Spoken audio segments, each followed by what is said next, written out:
Banjir terjadi di beberapa titik di Kabupaten Banjar. Selain menerpa masuk ke pelataran rumah warga, banjir sudah memberikan dampak signifikan kepada petani.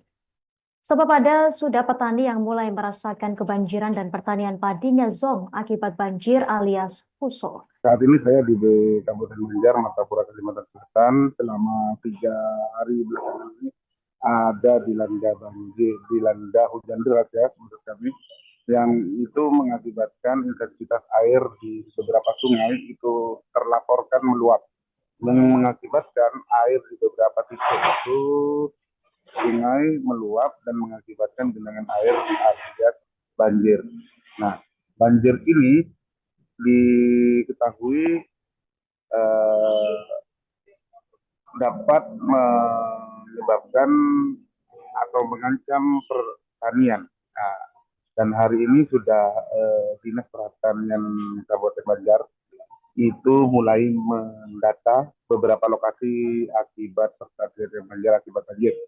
Nah, dari data yang disampaikan dari Pak Warsita sebagai Kepala Dinas Pertanian Kabupaten Banjar itu menjelaskan bahwa untuk terdeteksi sementara ini di Martapura Timur ada sekitar 5 hektar yang terdampak banjir, 2 hektar diantaranya itu sudah terendam. Adapun di Martapura Barat itu dari luasan 30 hektar areal pertanian yang terendam sudah 18 hektar, namun tidak busuk. Cuma ada di desa pertanian yang ada di desa Penggalaman itu busuk alias gagal panen. Sudah dipastikan gagal panen, yakni sekitar 4 hektar karena adanya banjir yang menimpa.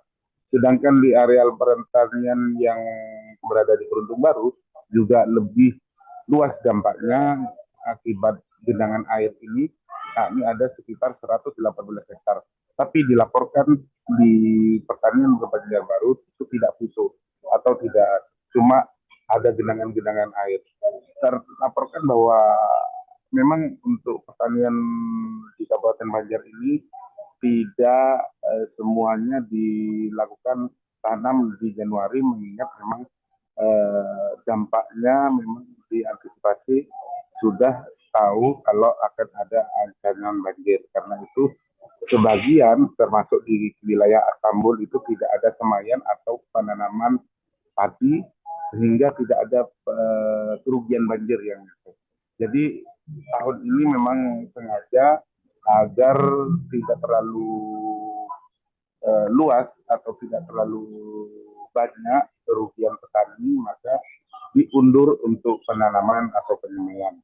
Nah, karena dari pantauan kami juga beberapa hari ini di beberapa titik itu juga air bukan hanya di pertanian tapi juga masuk ke beberapa rumah warga, yang itu menyebabkan kesulitan dari warga untuk mengamankan barang-barangnya dari banjir agar tidak banjir ke tempat yang lebih tinggi. Termasuk di 3 desa Kecamatan Martapura Timur, yakni di Desa Pekauman, Kampung Baru Gilir, dan Kampung Keramat. Lalu ada juga di Desa Teluk Selok, Kecamatan Martapura, Misipai, dan Kecamatan Martapura.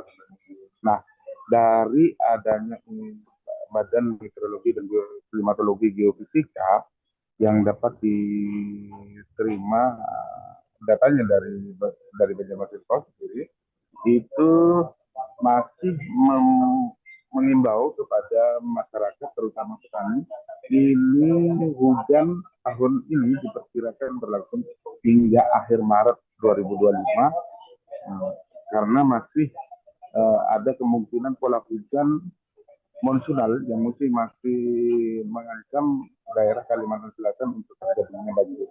Karena itu diimbau beberapa petani masih tetap waspada. Secara umum, puncak hujan tahun ini diprediksi akan terjadi di Januari hingga Februari.